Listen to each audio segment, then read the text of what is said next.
The house smelled like strangers. I stood frozen in the doorway, my duffel bag cutting into my shoulder, the weight of it nothing compared to the leaden pressure in my chest. 18 months, 542 days, and now this hollow, lifeless shell of the home I'd left behind. The air was thick with dust and absence. No laughter echoing down the hall. No clatter of dishes from the kitchen. No sound of cartoons blaring from the living room TV. No vanilla candle burning on the counter. Lisa's favorite. The one she lit every evening because she loved how it made the house feel cozy. Just silence. A silence so deep it rang in my ears. I stepped inside, my boots scuffing against the hardwood floor. The same floor I'd installed myself, back when Lisa was pregnant with Sophie. I remembered kneeling for hours, sweat dripping down my back as I hammered each plank into place. Lisa laughing from the couch, teasing me about my perfectionism. It's just a floor, Danny. It doesn't have to be perfect. But it did, because it was for them. Now the floor was pristine, unmarked, like no one had walked on it in months. My eyes dragged to the wall where our photos had once hung. The gallery of us, of our life. The wedding shot, Lisa in her ivory dress, her smile bright enough to outshine the sun. The picture of me holding Sophie for the first time, my hands shaking, my face a mess of tears and awe. Jake's first birthday, smeared with cake, his tiny fists slamming into the frosting while Lisa laughed behind the camera. Gone. Every single one. Erased, like I had never existed.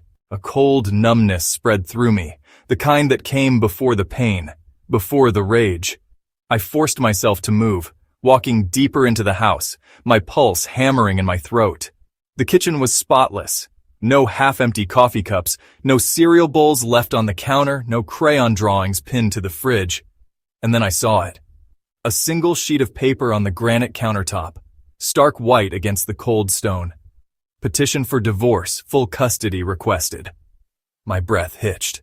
The words blurred as I reached for it, my fingers trembling so badly I nearly dropped it. Willful abandonment. Father has no bond with his children. A dry, hollow laugh scraped its way out of my throat. Abandonment. That's what they called it. I had bled in the dark for them, had bitten through my own tongue to keep from screaming when they broke my fingers one by one, had choked on my own blood and still whispered their names, Sophie, Jake, Lisa, like a prayer, like a lifeline, when the pain threatened to swallow me whole. I had held on, for them, and now I was the one who had left. The paper crumpled in my fist. A sound from down the hall. A creak of floorboards. I turned, heart slamming against my ribs. A woman I didn't recognize stood in the hallway, arms crossed, her expression tight. "Can I help you?" I stared at her. "Who the hell are you?" Her eyes flicked to my uniform, to the scars on my hands, and something like realization, or pity, crossed her face. "I'm the house sitter. Lisa and the kids moved out months ago." The words hit like a fist to the gut. "Where?" My voice was rough, barely recognizable. She hesitated. "Look, I don't know the details, but where?" She flinched. "With her fiancé, over on Elmwood." Fiancé. The word sent a white-hot spike through my chest. I turned on my heel and walked out, the door slamming behind me with a finality that echoed in my bones. The house wasn't mine anymore, but my kids were, and I'd be damned if I lost them too. The family court buzzed like a kicked hornet's nest. Fluorescent lights hummed overhead, their harsh glare reflecting off polished benches and the nervous sweat of spectators packed into the gallery. The air smelled of stale coffee and cheap perfume, thick with the tension of 100 whispered conversations.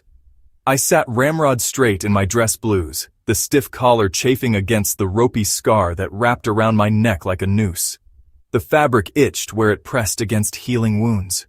Wounds that hadn't been there the last time I'd worn this uniform. Back then, the medals had felt like pride. Now they just felt heavy. Across the aisle, Lisa looked like she'd stepped out of a magazine. Navy suit tailored to perfection, hair smoothed into a sleek ponytail, lips painted the exact shade of pink that made her look vulnerable without seeming weak. Every detail calculated. Beside her, her fiancé. Fiancé. Christ. flipped through a leather-bound binder with the smug precision of a man who'd never had his fingernails pulled out in a dirt floor cell. The judge, a wiry woman with steel-gray hair and eyes that missed nothing, leaned forward. "Proceed, counselor." Lisa's lawyer stood, oozing courtroom charm. "Your Honor, my client simply seeks what's best for Sophie and Jacob. Stability, safety." He gestured to me like I was a stray dog that might bite. "Sergeant Reyes has been absent for nearly 2 years. The children have adjusted to a new home, a new family structure. Uprooting them now would be devastating." Lisa cut in, voice trembling just enough to sound fragile. A single tear tracked down her cheek. I'd seen that exact tear before. The night I'd told her I was deploying again. Back then, I'd kissed it away. Now it made my stomach twist. "He chose the army over us," she whispered, knuckles whitening around a tissue.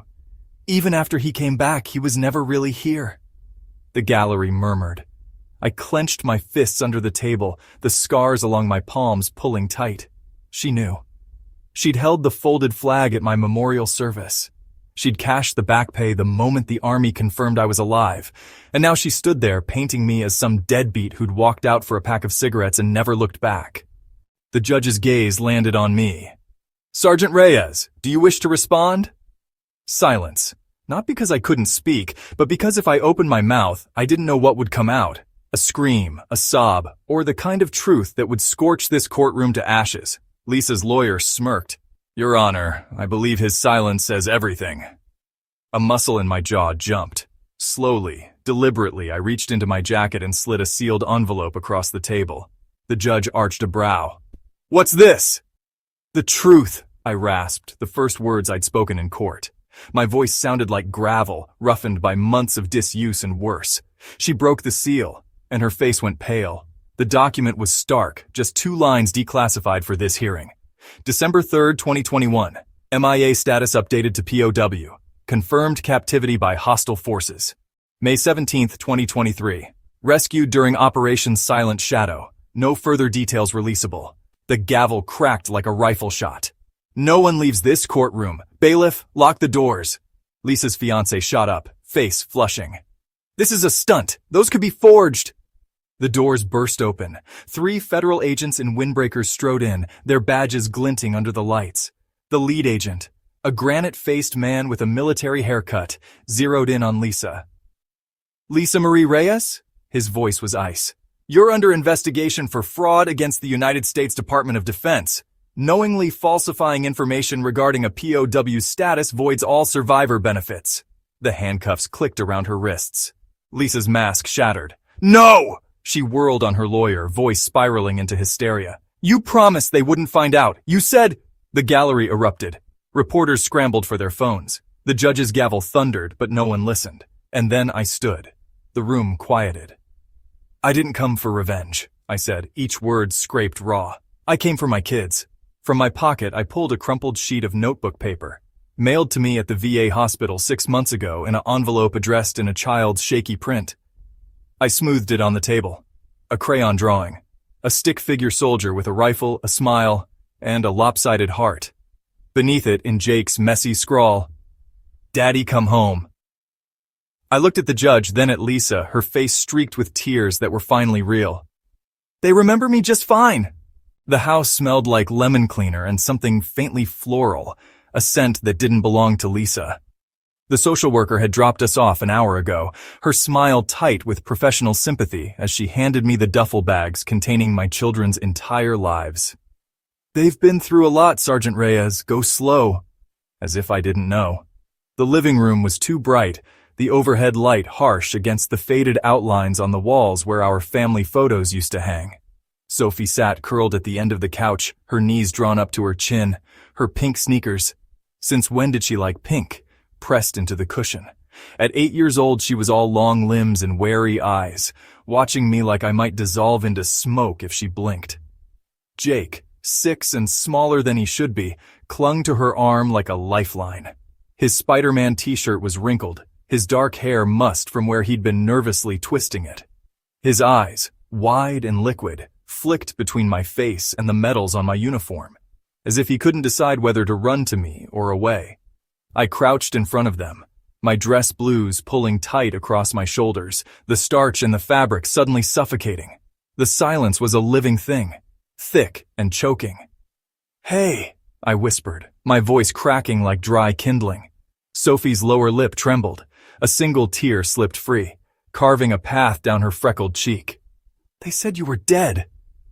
The words hit like a sucker punch. I closed my eyes just for a second, just long enough to steady myself against the wave of grief and rage that threatened to pull me under. When I opened them again, Jake was staring at my hands, at the scars that twisted over my knuckles, the ones that hadn't been there the last time I'd tucked him into bed. "I'm right here," I said, and held out my arms. For a heartbeat, nothing. Then, Sophie launched herself at me with a sob that sounded like it had been ripped from her chest. Her small body collided with mine, her arms locking around my neck so tight I could barely breathe. Jake followed a second later, barreling into us with enough force to nearly knock me backward, his face buried in my shoulder. And just like that, I shattered. The dam broke. 18 months of silence, of pain, of biting back screams in the dark so I wouldn't give them the satisfaction. None of it mattered. Not now. Not when my daughter's tears were soaking into my collar. Not when my son's hiccuping cries vibrated against my ribs. I clutched them to me, one hand cradling the back of Sophie's head, the other pressed between Jake's shoulder blades, as if I could fuse us together through sheer will. "I've got you," I choked out, my voice raw. "I've got you! I've got you!" Sophie pulled back just far enough to look at me, her face blotchy with tears. "You won't leave again?" The question was a knife to the heart. I cupped her face in my hands, my thumbs brushing away her tears. "Never," I swore. "Never again." Jake sniffled, his small fingers gripping my sleeve. "Promise?"